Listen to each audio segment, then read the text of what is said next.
దక్షిణాది సినీప్రియులకు అత్యంత ఇష్టమైన హీరోయిన్ సాయి పల్లవి. చిన్న పిల్లల నుంచి పెద్దవారి వరకు ప్రతి ఒక్కరూ సమానంగా ఇష్టపడే అతి కొద్దిమంది నటీమణులలో సాయి పల్లవి ఒకరు.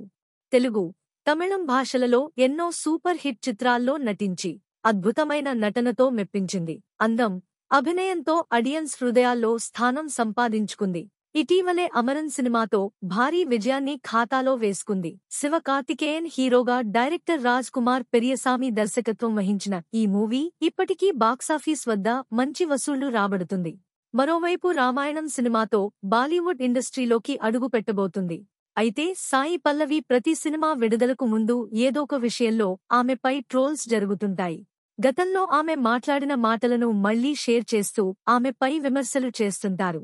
తాజాగా ఓ ఇంటర్వ్యూలో పాల్గొన్న సాయి పల్లవి తన మాటలు ఎందుకు నెట్టింట ట్రోల్స్ చేస్తుంటారనే విషయంపై స్పందించింది. కొన్నేళ్ల క్రితం తనను మలయాళీ అని పిలిచినందుకు ఓ రిపోర్టర్పై ఆమె సీరియస్ అయినట్లు వార్తలు వచ్చాయని, అవి చూసి తాను ఎంతో బాధపడ్డానని వెల్లడించింది. కేరళ నుంచి తనకు లభిస్తున్న ప్రేమ, ఆదరణ చాలా పెద్దదని చెబుతూ, ప్రేమం సినిమా నన్ను ఈరోజు చూస్తున్న వ్యక్తిగా మార్చిందని చెప్పుకొచ్చింది.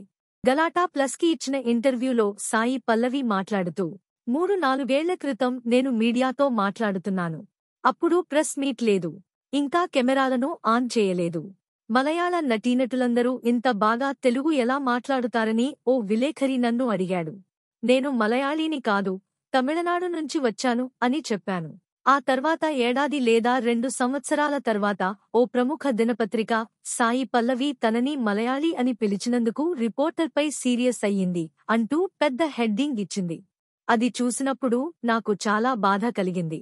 నేను కేరళ కదా, తమిళనాడు నుంచి వచ్చానని మాత్రమే చెప్పాను.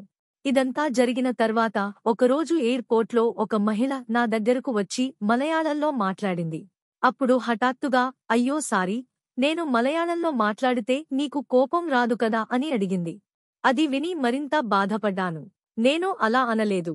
ప్రతిసారీ నేను వివరిస్తాను. నాకు కేరళ నుంచి నాకు చాలా ప్రేమ వస్తోంది. ప్రేమం సినిమా నన్ను ఈరోజు ఉండేలా చేసింది. నేనెప్పుడూ అలా చెప్పను అంటూ చెప్పుకొచ్చింది.